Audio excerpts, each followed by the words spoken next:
Hi everyone and welcome back. Mindy here with you today, and in this video I'm going to be working with the Gina K Designs and Thermoweb Glitz Glitter Gel in various colors, and I'm also going to be working with the Petals and Wings stamp set and the coordinating die and stencil. Here is a look at the Petals and Wings stamp set. You can see this is a large stamp set with lots of different elements and sentiments on that coordinate together great.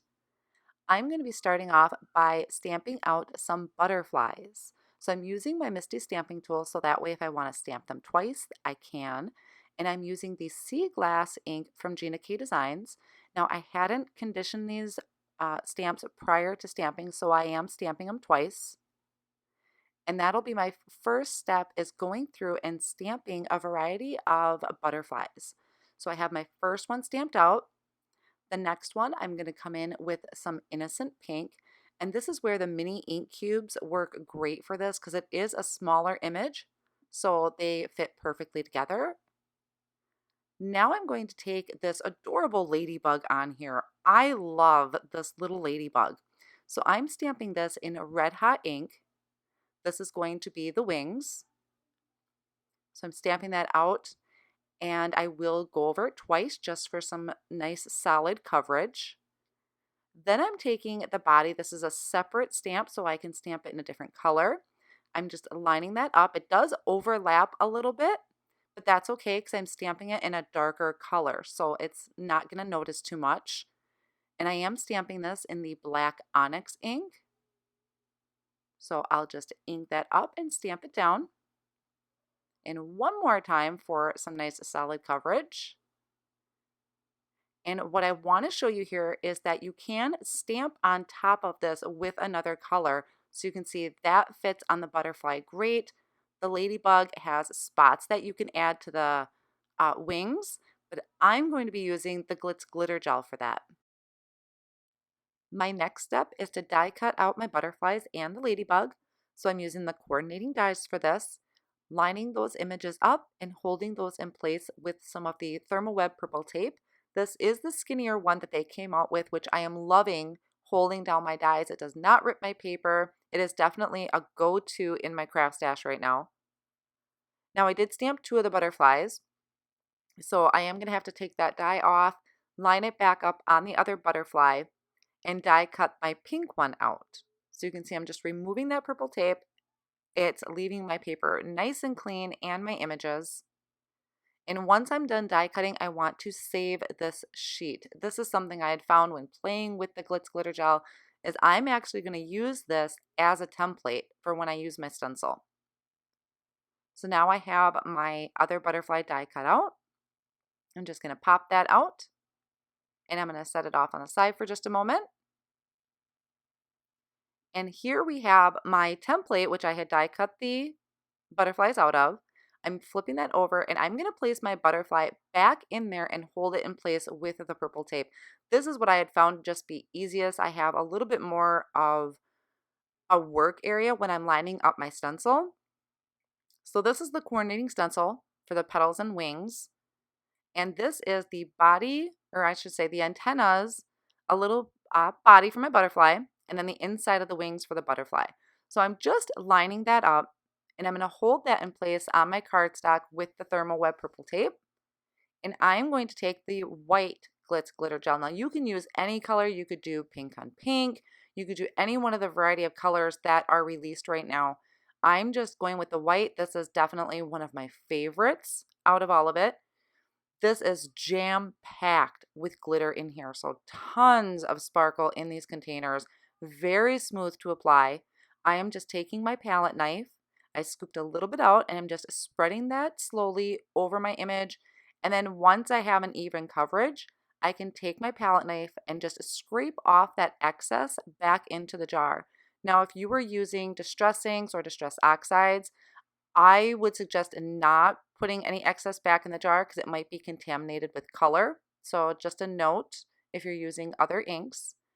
And since this is a small area on the stencil, I am just going to wipe my palette knife with a baby wipe, and I remove that stencil and just wipe that clean with the baby wipe too. Now for bigger images, I'll definitely take that to the sink, but these were so small, it was really easy to just wipe up real quick. And then I'm drying it off with my cloth so I don't get my paper wet the next time I use it. So now I can just go through and I'm going to carefully pull out my butterfly and I'll just set that off on the side to dry. And there's just so much sparkle in there. I love, love this Glitz Glitter Gel. Now I'm going to go ahead and do my second butterfly.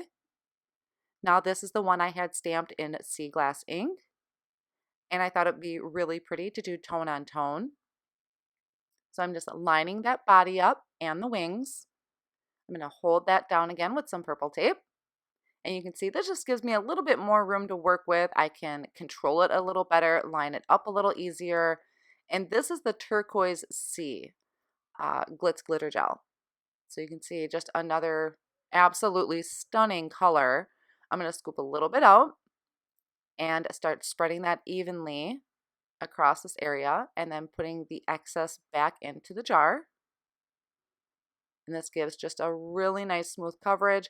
I would say it takes maybe about half hour to 45 minutes to completely dry, depending how big your area is. These butterflies are really small, so this didn't take too long to dry. And then I can just pop that out and set that off on the side. Now I'm going to work on this adorable little ladybug.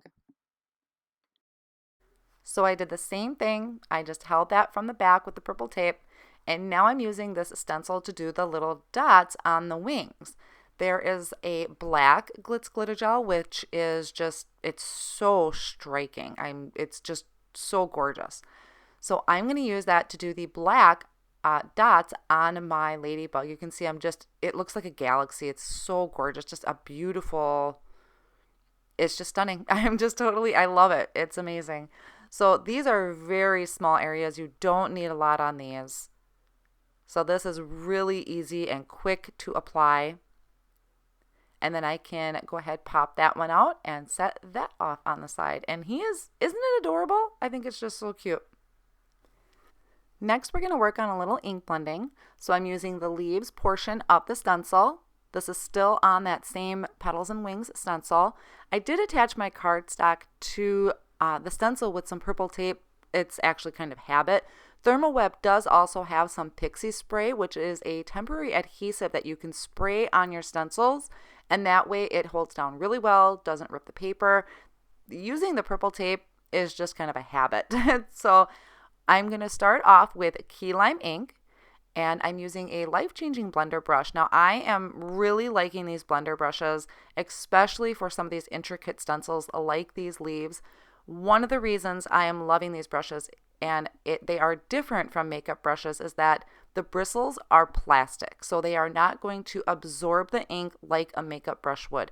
This is totally personal preference, what you want to use to blend. You could use your sponge daubers, any of your blending tools. This is just my personal preference, especially when it comes to a stencil like this that's kind of detailed. I just wanted to explain a little bit more why I do love them. They are very handy. They're easy to hold. I do hold mine closer to the top of the brush just for a little bit more control.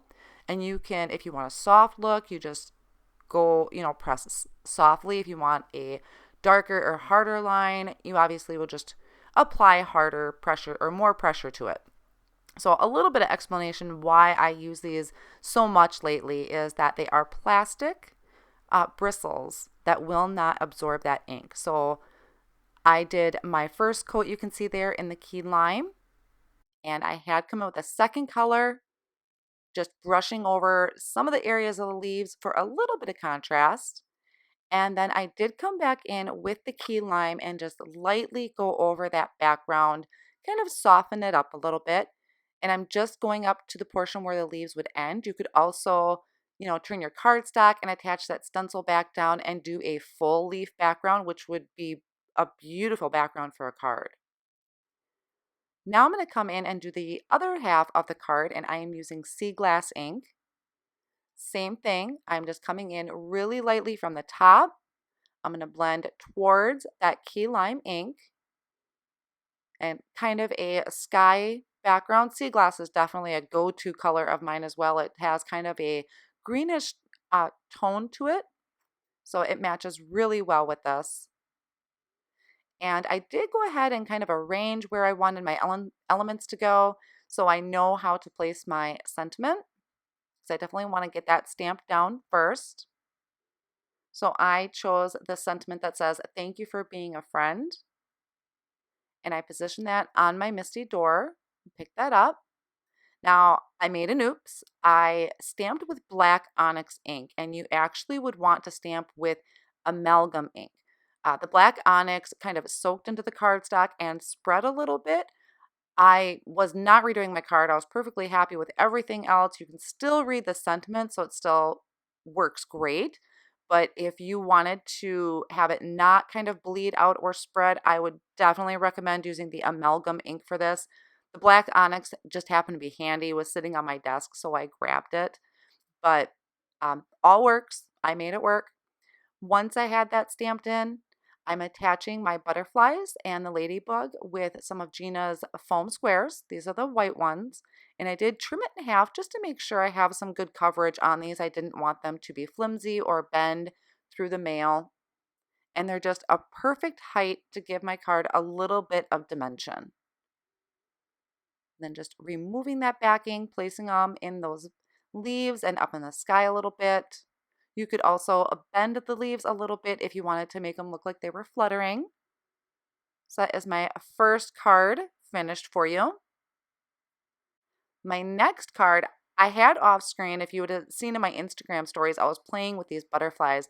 This is using a lot of the colors Gina K Designs and Thermoweb have right now. So I did tone on tone looks, and I did do all of that off camera, but I did the same concept I had done in my previous butterflies. So now in this one, this is going to be a really simple background that I'm going to use for my butterflies. I am just using that sea glass ink, going around all of the outer edges, but I'm going to leave the middle white because I wanted to kind of be a focal point on my card. So I'm just coming in kind of soft, blending in towards the middle, getting softer as I get towards the middle. I didn't want to get too heavy-handed. And like I said, another reason this brush is not leaving any marks. Now, if you do find you're leaving marks, a lot of times I find it's because I cleaned my brush, and I like to clean it on a cloth that I had spritzed with water, and sometimes my brush is still damp. So you want to make sure your brush is dry when you're doing that. Now for this sentiment, I thought it would be really cute to use this sentiment. It's off of All You Need Is Love stamp set, which is a mini stamp set that Gina has. I'm prepping some black cardstock with an anti-static powder tool, and then I'm going to ink up this sentiment in some clear ink and heat emboss that with Gina's white embossing powder. So this is really going to pop from the back of my, from on my card front, in between all the colorful butterflies that I'm going to have on there. Once I have this heat embossed, I will trim this down to a thin strip. And I did go ahead and add my butterflies to my card panel, which I had trimmed down to 4 by 5 1/4 and added to a white note card. The butterflies are being added with the white foam squares. I'm just kind of giving them a nice push down, making sure they're secure. And then I will also put some thin strips of the foam squares behind my sentiment, but I'm using the black ones because that way if you're looking at it from the side, you're not going to really see those foam squares back there because they're going to blend in with my black cardstock. So I just found a little place for that in between the butterflies.